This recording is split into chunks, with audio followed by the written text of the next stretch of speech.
કચ્છમાં દરિયા કિનારે કાર સાથે સ્ટન્ટ કરવાનું યુવાનોને ભારે પડ્યું। રીલ બનાવતી વખતે યુવાનો કચ્છના મુન્દ્રાના દરિયાકાંઠે ઊંડા પાણીમાં ખાબક્યા। બે કાર લઈને ગયા હતા। ભારે ભરતીએ બંને કારોને ઘેરી લીધી અને બંને કાર પાણીમાં ફસાઈ ગઈ હતી। ગ્રામજનોની મદદથી બંને વાહનોને આ યુવકો દ્વારા બહાર કાઢવામાં આવ્યા, પરંતુ એક જીપનું એન્જિન ફેલ થઈ ગયું હતું।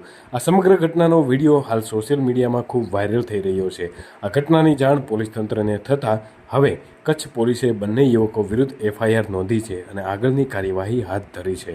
ઉલ્લેખનીય છે કે અવારનવાર આ પ્રકારના વિડીયો સામે આવતા હોય છે।